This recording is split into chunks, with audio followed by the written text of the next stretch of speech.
Kaleidoscope, a weekly public affairs program brought to you in partnership with the Urban League of Greater Cleveland, Kaleidoscope Magazine, and News Channel 5. Good morning, everyone. Welcome to the broadcast today. The YWCA of Greater Cleveland will offer a wide range of leadership programs this fall.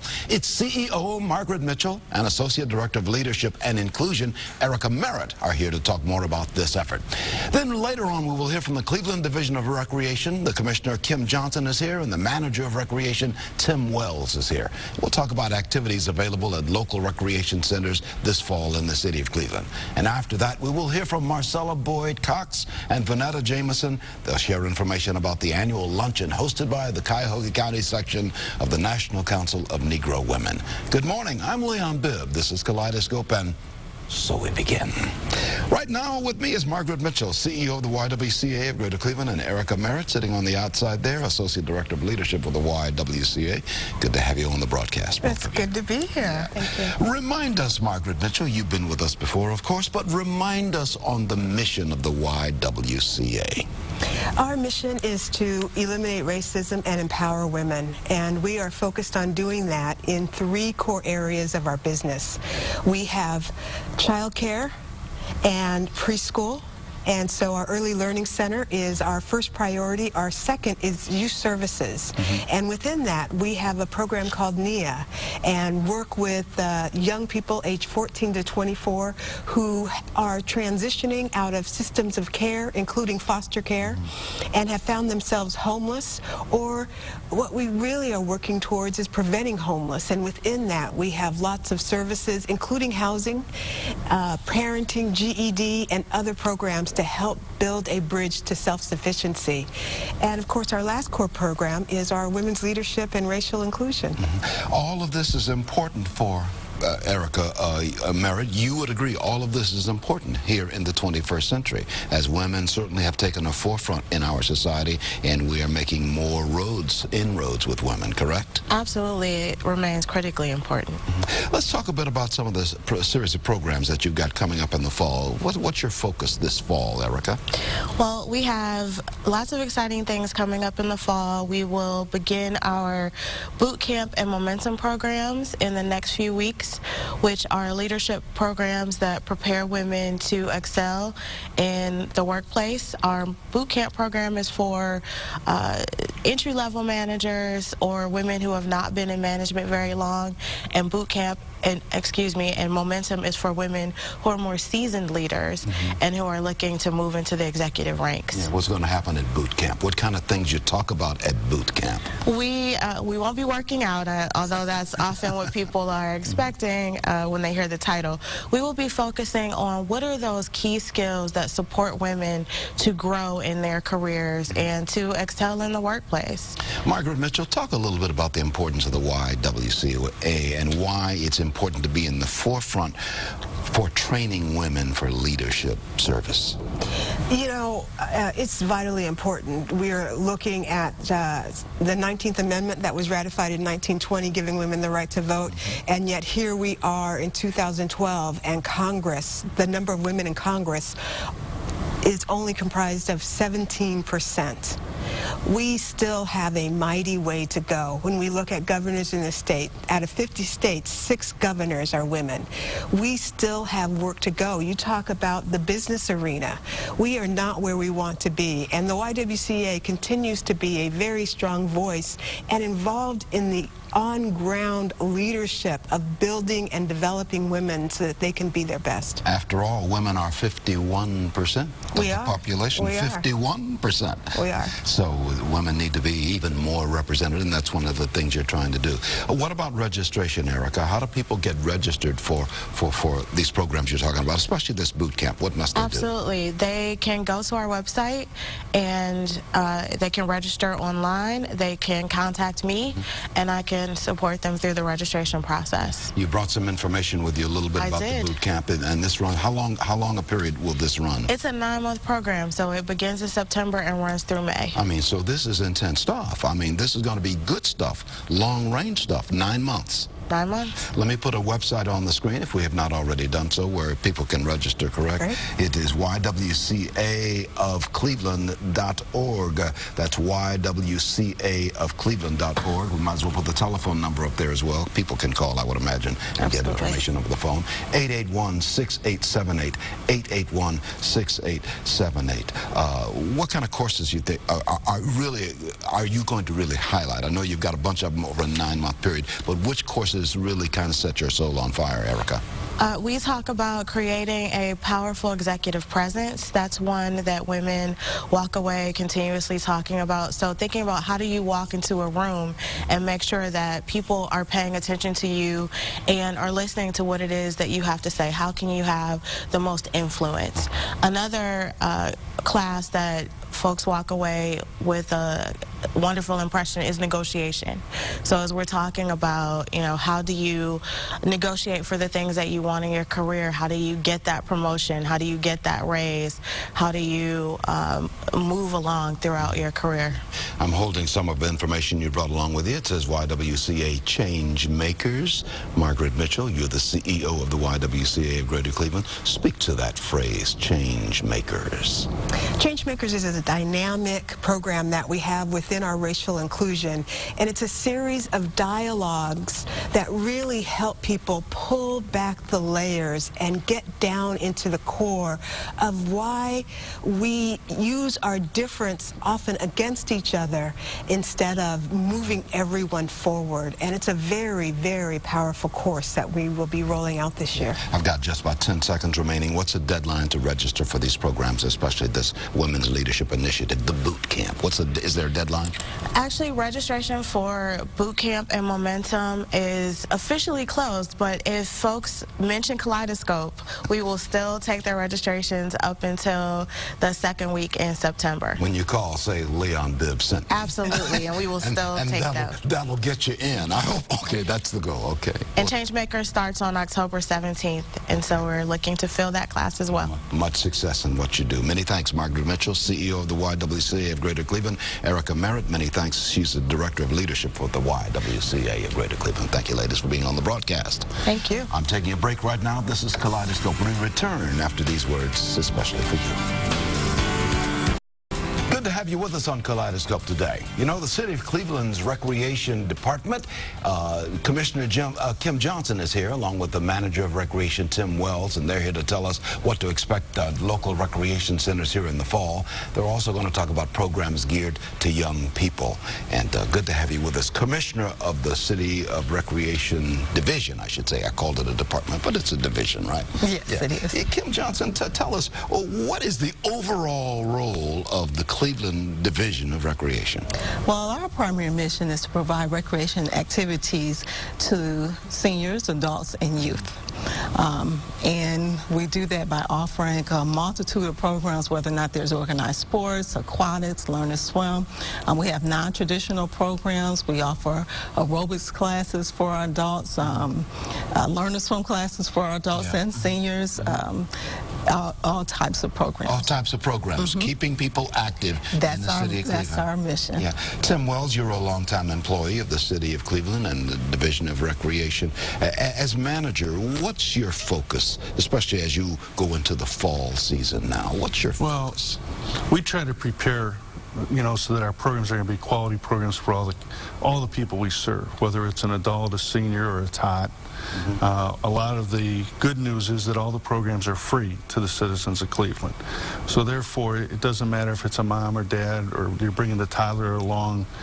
Everything is free, and so like the commissioner said, there's a whole variety from not just organized sports, but the arts, the non-traditional, and my goal is that when they walk away from the program, they enjoyed it. They had a great time. That's the end result. Where does the people have all of these things at city recreation centers? Are there other places that the city is involved in, or is it primarily inside the recreation centers? Well, basically we do everything from the recreation centers. Obviously, with the seasons, like this time of the year, we'll be out on the football fields. Spring is soccer, summer is baseball. But basically, they register at all the rec centers. Everything takes place right there from the recreation centers. Generally speaking, what are the hours, Commissioner? What are the hours? Our centers are open from noon until 7:30, Monday through Friday, and then from 9:30 to 6 on Saturdays. And your goal is to recreate. I mean, is to have fun and to learn along the way, I would imagine. Absolutely. One of the really exciting things that we have planned for the fall, and one of the reasons why we want to thank you for allowing us to come, is because we're inviting all youth from the city of Cleveland, all school-aged youth from the city of Cleveland, to come and have dinner with us. Oh. We will be serving an after-school hot meal to all school-aged children Monday through Friday. And we're inviting everyone to come out. And once they come out and have a nutritious meal with us, then they can come and participate in our various programs. So the big question is, where do people go to get the knife and the fork and the spoon and have dinner? At any one of our 21 recreation centers, all of our centers will be serving those hot after-school meals. And all they have to do is come, sign up, and they'll receive that free meal. You're excited about this concept, aren't you, Tim? Oh, I love it. I mean, I went into one of our rec centers last year, and I see the kids there with their spaghetti, and I said, well, let me check this out and see what what it does is it serves a need for a lot of the kids. Once they leave school, they come, they eat, then they recreate, they have a great time, and the parents love it because it's a great opportunity for us to take care of them in complete whole, as I would say it, that from the point of nutrition and exercise and having fun, it just fills a big gap for us. I'm going to ask you about where these 21 centers are located. Don't worry about giving the addresses of 21. We don't have time to do that, but I want to put a phone number on the screen while you think about that. 216-664-2561. You can get more information on everything we're talking about, and you can go to cleveland-oh.gov, and you'll find the link to the recreation. Absolutely. To the recreation. Has our schedules and our locations, and we're located all across the city of Cleveland. So you've got 21 centers. We have 21 centers. Throughout the city. Yes, all parts of town. So how many nights are we going to be having dinner now, and for how long? We're going to have dinner. We serve meals while school is in session. So during the fall, winter, spring, we'll serve dinner. And then during the summertime, we serve a lunch. Yeah, and this is for the children. Yes, school-aged children come in and receive a hot meal. But your emphasis is on recreation for everybody, right, Tim? Can you speak to that a little bit? Well, you know, our belief is that everybody likes to go out and exercise. And we start with our Pee-wee programs with the younger kids of the ages of 4, 5, 6, 7. We encourage mom and dad to come along. And then it goes all the way through seniors. And our whole mission here is to make sure that we serve the needs of our people. And if they come into our recreation center, we're trying to meet that need. Whatever it is that they're trying to get involved in, we try to provide that service for them. And the greatest thing about this, Leon, is when they walk out at the end of the day and you see the smiling face and you say, hey, I had a great time, that's what makes it all worthwhile. That sounds to me like the philosophy of what City Hall's trying to do with its recreation centers. Tim says it well, doesn't he? Yes, he does. Well, many thanks for being on the broadcast with us. Kim Johnson and Tim Wells with the City of Cleveland Division of Recreation. Kim is its commissioner, and Tim Wells, it's the manager of recreation. Thank you so much. And we'll see the kids there. We'll see the kids for dinner. Yes, knife, fork, and spoon in hand, napkin around the neck. That's time correct. to eat. That's right. Okay, thank you so much. Thank you so much. I'm going to take a break right now. We'll come back. We'll talk about the National Council of Negro Women in just a moment. This is Kaleidoscope. Back shortly. Welcome back to Kaleidoscope. Good to have you with me today. The Cuyahoga section of the National Council of Negro Women hosts its 31st annual luncheon and fundraiser in September. Marcella Boyd Cox and President Vanetta Jameson are here to tell us more about this annual event. We've got Vanetta Jameson sitting next to me as president of the group. Good to have you with us. Good morning. And Marcella Boyd Cox, she's involved with it as always. Good to see you both. Marcella, let's begin with you. Bring me up to date on the mission of the National Council of Negro Women. The National Council of Negro Women is a nonprofit organization. Our mission is to advance opportunities and the quality of life for African American women, their families, and communities.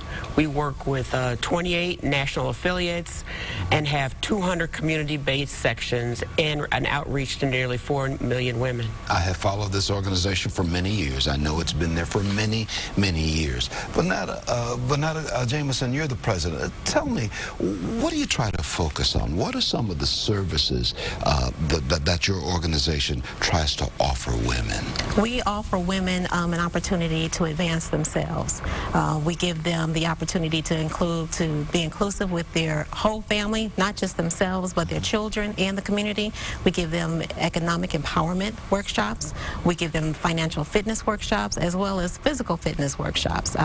We've also included them on Money Wise, which we just recently did with the Kelvin Boston from Washington. And there are a lot of different aspects that National Council of Negro Women tries to incorporate in the family and bring the women into it, and not just the women, because we also do city mission, which involves the homeless men's shelter, and we also do a lot with our children. All kinds of positive things you've got going. Yes. Well, I know one of the positive things you've got going is a big luncheon, my notes tell me, which is coming up. It's a fundraising luncheon. Yes. And Yes. Marcella, I know you can speak to that. It's set for September the 22nd. It's Saturday, September 22nd. It's going to be at Lander Haven, Executive Caterers of Lander Haven. We're going to start with our marketplace at 11 o'clock, and then the luncheon starts at noon. And our keynote speaker will be none other than Miss Kim Sellers of the Quiet Storm fame and on 93.1. Yeah, she's on the radio. Has been there for years. Good friend of ours. Yes. She's been on this broadcast, and we often listen to her. I've got a little placard here talking about information. That's going to be Saturday, September the 22nd yes. at Executive Caterers at Lander Haven, which is at on Lander Haven Boulevard, I think it's called. Certainly it's in Mayfield Heights. If you get to Mayfield Heights, you'll be able to find it easily. A lot of people would like to go, and they're probably saying, well, Leon, where can I get tickets? Because I want to go to this event as a fundraiser for the National Council of Negro Women, the Cuyahoga County section. What are ticket costs, and how can people get tickets? Ticket costs this year are $40, very reasonable, and they can contact the phone numbers that are on the flyer, the 216-831-1174 or the 216-965-4425 number. And the young ladies that answer the phone are very pleasant and happy to help them with tickets. Not only are those numbers on the flyer, but those numbers are on the television screen as we speak. We are staying abreast of what's going on, staying ahead of what's going on.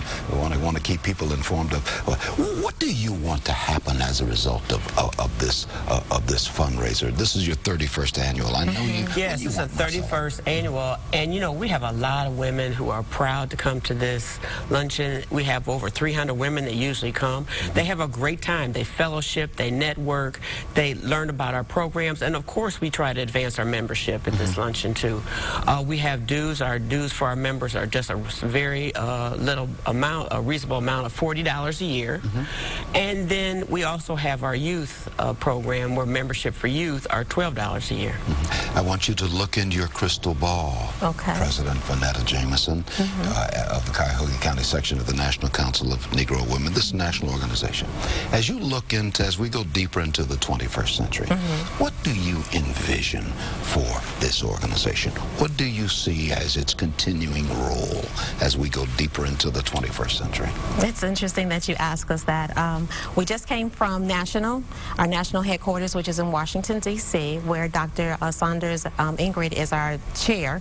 Dr. Barbara Shaw is our past chair, and we all know that Dr. Dorothy Height was the chair for this organization for over 50 years.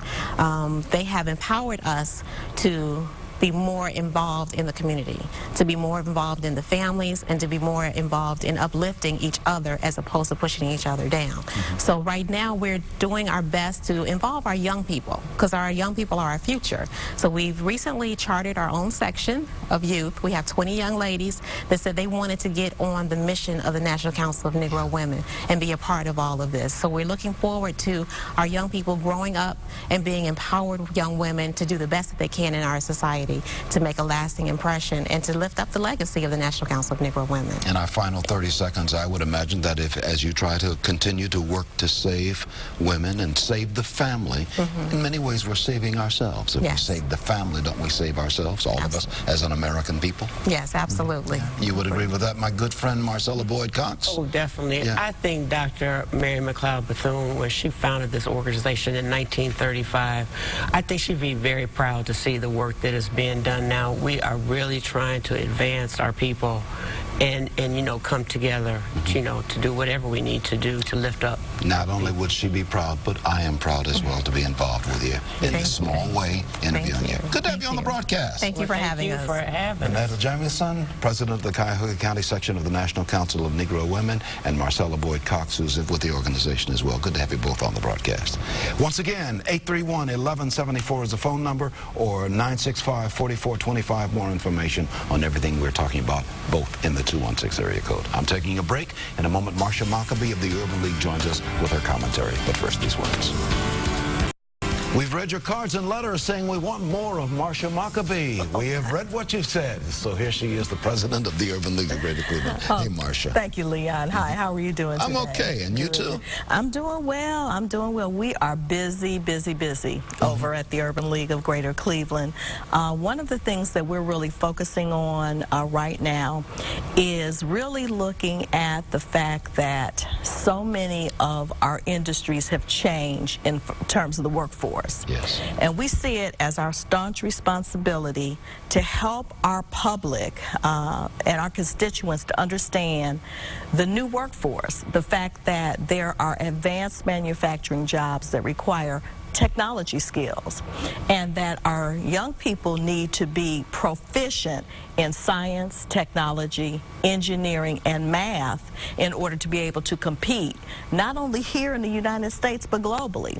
So we are really developing an agenda to make sure that we are spreading that information, that we are helping to create training programs to get people ready, because as my pen says, jobs, jobs, jobs is what the Urban League is about. Yeah, and certainly the things that these young people need is being taught in the schools. Yes. So you got to stay in school, and after you get out of school, you got to go back to some more school. Absolutely. It's some kind of a specialty school to learn more about this, because this is the 21st century. Certainly, certainly. And even today, if a student feels like, well, you know, a 2-year or 4-year college is not exactly for me, a certificate program with a good skill is also going to be necessary. In our final 20 seconds, that's one of the things that the Urban League has been talking about ever since its inception, way back when, almost 100 years ago. 1917. About getting educated, staying educated, and being prepared for the workplace. Absolutely. Many thanks. Thank you. Marcia Maccabee, president of the Urban League. For Marcia, I'm Leon Bibb.